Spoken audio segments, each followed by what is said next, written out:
دوسری انڈسٹری بالکل وہ ہے آنکھوں سے اوجھل ہے، اس کا کبھی ذکر ہی نہیں ہوا، جبکہ اس کی قیمت، چینی کی قیمت تو ڈبل ہوئی ہے، اس کی قیمت ٹرپل ہو چکی ہے، وہ بھی میں بتاتا ہوں، اس کو کوئی دیکھتا بھی نہیں، پوچھتا بھی نہیں۔ شوگر ملز کے بارے میں بہت زیادہ ہے، اس کی وجہ کیا ہے؟ اب شوگر کا ایک 265 ارب روپے کا جو منافع ہے جی، مہنگی چینی، جو کہ چینی کی قیمتیں بڑھی پچھلے 3 سالوں میں، اس سے شوگر ملز مالکان جو ہیں وہ 265 ارب روپے کا فائدہ ان کو پہنچ چکا ہے اب تک مجموعی طور پہ سب کو، اور اس میں 10 ماہ میں شوگر ملز مالکان کو 67 ارب روپے کا اضافی منافع مل گیا ان کو، اور قیمتیں بڑھانے سے، اور فی کلو قیمت اس وقت 150 روپے پہنچ گئی ہے۔ اب آپ اندازہ کریں کہ اس دوران نہ ہی کوئی نیا ٹیکس لگا شوگر انڈسٹری پہ، نہ ہی کسی قسم کی کوئی ایسا گورنمنٹ نے اقدام کیا کہ چینی کی قیمت بڑھ جاتی، کیونکہ یہ 2-3 مہینے سیزن ہوتا ہے کرشنگ کا، اس دوران گنا خریدا جاتا ہے اور چینی بنا کے سٹاک کر دی جاتی ہے، زیادہ سے زیادہ 6 مہینے یہ ریسٹ ہوتا ہے، اس کے بعد سٹاک ہوتا ہے اور چینی ہوتی ہے، لیکن قیمت ہر دفعہ بڑھ جاتی ہے۔ ادھر سے پرائم منسٹر نے اناؤنس کیا اور ادھر سے چینی کی قیمتوں میں، ادھر وہ 120 ارب روپے کا پیکیج اناؤنس کر رہے ہیں، ادھر چینی کی قیمت بڑھ گئی۔ یہ اس سے پہلے افتخار چودھری صاحب نے کنٹرول کرنے کی کوشش کی، چیف جسٹس تھے، لیکن اس سے بھی کنٹرول نہیں ہو سکا اور چینی کی قیمت بدستور بڑھتی گئی اور 35 روپے سے 55 روپے تک پہنچ گئی۔ یہ چیف جسٹس جب افتخار چودھری صاحب تھے اس وقت بھی بہت شور مچا۔ اب چینی کی ذرا تھوڑی سی ہسٹری بھی میں آپ کو بتا دوں کہ ذوالفقار علی بھٹو صاحب کے زمانے میں جو چینی ہے وہ بازاروں میں عام دکانوں پہ نہیں ملتی تھی، یہ اس کے لیے راشن کارڈ ہوتے تھے، ہر عام اور خاص کے لیے، ہر خاندان کے لیے راشن کارڈ، اور جتنے اس میں نفوس یعنی کہ جتنے فیملی ممبرز درج ہوتے تھے اس کے مطابق اس کے حساب سے چینی ملتی تھی ہر 15 دن کے بعد، اور تقریباً کوئی آدھا کلو سے بھی کم فی پرسن چینی ملتی تھی، اس سے زیادہ نہیں آپ لے سکتے تھے، اور ایک آدمی ہے تو مہینے میں تقریباً 1 کلو سے بھی کم کوئی 800 گرام چینی ایک آدمی کو ملتی ہوتی تھی ایک مہینے میں، اور اسی طریقے سے جو ہوٹلوں والے تھے ان کے لیے الگ کوٹا رکھا ہوتا تھا، یہ بازار سے چینی نہیں ملتی تھی۔ پھر ضیاء صاحب کا دور آیا اور اس کے بعد پھر یہ چینی راشن کارڈ اور راشن ڈپو کا سسٹم ختم کیا گیا اور چینی پھر عام مارکیٹ میں دستیاب ہونے لگی، اور اس کے بعد چینی تو عام ہو گئی، لیکن پچھلے 5-6 سالوں میں، بلکہ 7-8 سالوں میں کہنا چاہیے، 3 سال پی ٹی آئی کے، 5 سال نواز شریف صاحب کے، اور اس سے پیچھے 2 سال پیپلز پارٹی کے، 10 سالوں میں چینی کی قیمت جو ہے وہ کئی گنا بڑھ گئی ہے۔ آلموسٹ 20-25 روپے ہوتی تھی چینی کی قیمت، 18-20 روپے، اور وہ بڑھ کر 150 روپے تک پہنچ چکی ہے۔ لیکن اس دور میں چینی ایک سال کے اندر آپ حیران ہوں گے کہ کوئی اضافی ٹیکس نہیں، کچھ نہیں، لیکن چینی کی قیمت بڑھ گئی۔ گورنمنٹ نہیں روک سکی، انکوائری ہوئے، FIA نے سب کچھ کر لیا، اور لیکن چینی کی قیمت نیچے نہیں آ رہی۔ اب اسی طریقے سے باہر سے چینی منگوانے کی کوشش کی گئی، وہ بھی کامیاب نہیں ہوئی، اور اس وقت یہ جو ڈیٹیلز ہیں کہ 28 اکتوبر کو چینی کی درآمد کا ٹینڈر تیسری بار منسوخ کیا گیا، اور اس ٹینڈر کے ذریعے 50,000 میٹرک ٹن چینی درآمد کی جانی تھی، اور یہ چینی بندرگاہ پر 120 روپے فی کلو گرام پڑنی تھی، اور 133 روپے یوٹیلیٹی سٹورز پہ جانی تھی، لیکن وہ منسوخ کیا گیا کیونکہ چینی مہنگی تھی۔ لیکن اب چینی 140، 150 اور 160 روپے فی کلو فروخت ہو رہی ہے۔ اب گورنمنٹ کا جو رول ہے وہ ہے کہ گورنمنٹ نے ایکٹ کرنا ہوتا ہے حکومتی مشینری، افسر شاہی اور سرکاری ملازمین کے ذریعے، وہاں پہ گورنمنٹ جو ہے وہ بے بس نظر آتی ہے، اور کل سے پچھلے 2 دنوں میں پنجاب میں کوئی ایکٹیویٹی نظر آئی، لیکن وہاں پہ بھی کوئی 400 تھیلا برآمد ہو گیا، 500 تھیلا برآمد ہو گیا، اس سے زیادہ کچھ نہیں۔ اس کی ریزن یہ ہے کہ جو شوگر ملز مالکان ہیں وہ حکومت میں بیٹھے ہیں، اور پھر یہ آپس میں سارے رشتہ دار بھی ہیں، آپس میں رشتہ داریاں بھی ہیں ان کی، خواہ وہ پیپلز پارٹی میں بیٹھے ہیں، مسلم لیگ نواز میں بیٹھے ہیں، کاف لیگ میں بیٹھے ہیں، یا پاکستان تحریک انصاف میں ہیں، آپس میں رشتہ داریاں بھی ہیں، اور پورا ایک کلب شوگر کلب ہے،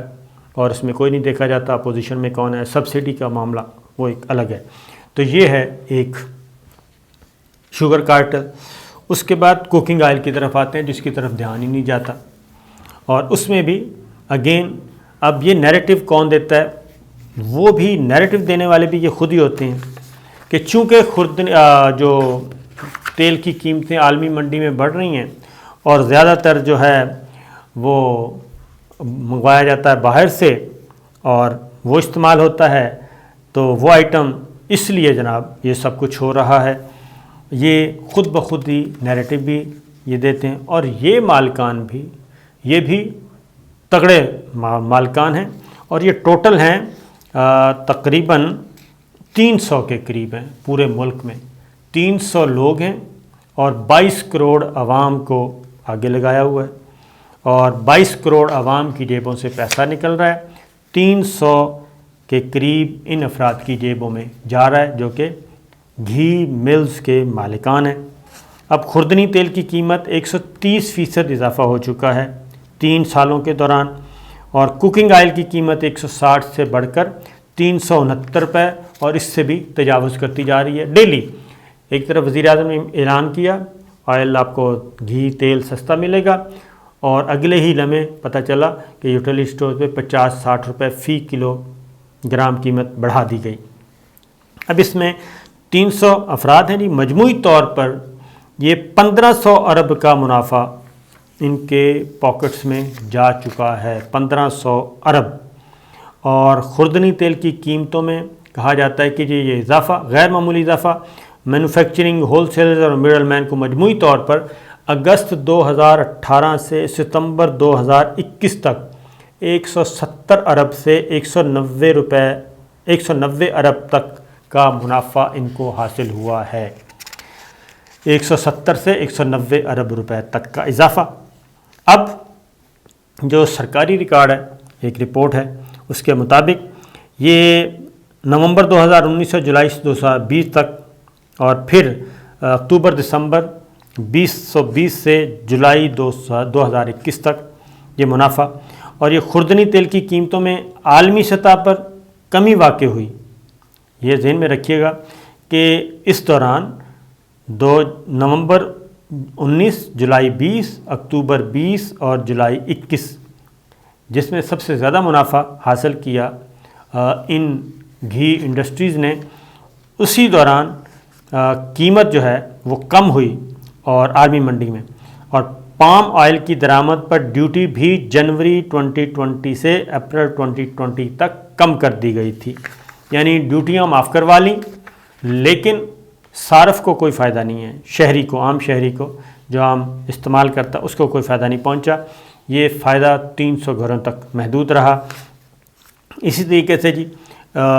یہ خوردنی تیل کی قیمتیں 213 روپے فی لیٹر سے 261 روپے فی لیٹر بڑھیں نومبر 19 مارچ 2020 کے دوران، اور پھر جبکہ عالمی مارکیٹ میں پام آئل کی قیمت $750 فی ٹن سے کم ہو کر $518 فی ٹن ہو گئی تھی، 200 سے بھی زیادہ $250 کم ہوا ریٹ، جو یہ نیریٹو یہاں پہ دیا جاتا ہے، کیونکہ یہ اونرز بھی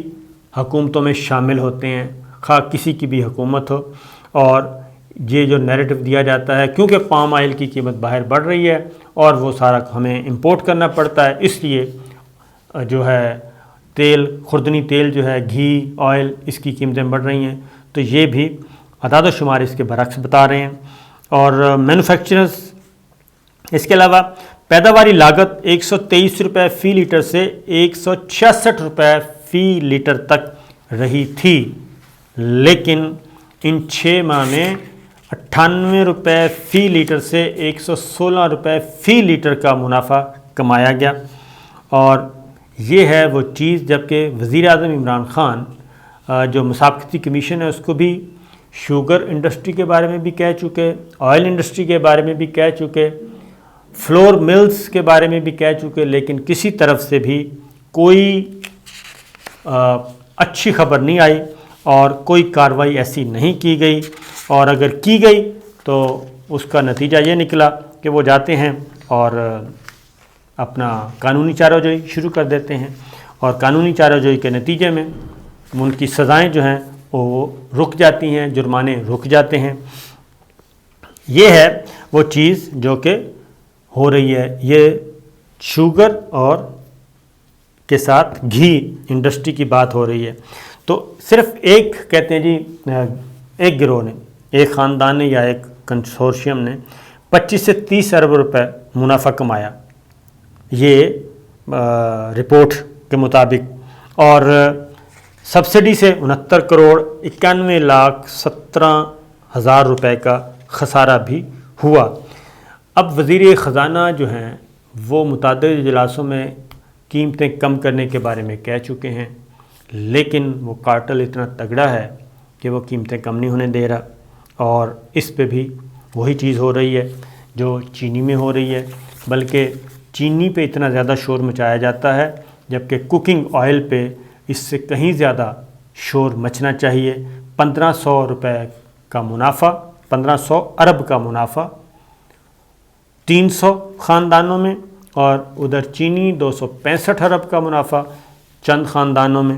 یہ ہے وہ چیز. اب آتے ہیں اگلا آٹے کی طرف، فلور ملز. وہ بھی اتفاق کی بات ایسی ہے کہ اس کے بھی جو میجورٹی ہے وہ بھی انہی جماعتوں میں موجود ہے، وہ بھی اقتدار میں رہتے ہیں، نہیں رہتے تو انڈائریکٹلی کہیں نہ کہیں سے معاملات جڑے ہوئے ہیں. اور یہی کچھ وہ کم سے اس پہ سب سے کم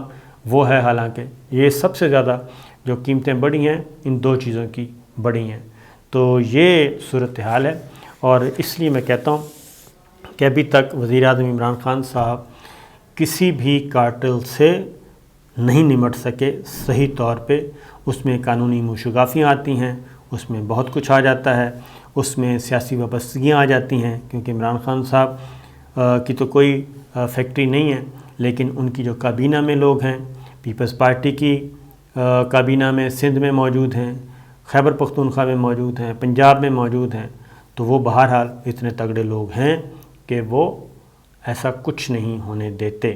تو یہ ہے سچویشن، یہ ہے صورتحال. فیصلہ آپ خود کریں کہ قصوروار کون ہے. اجازت دیجیے، اللہ حافظ.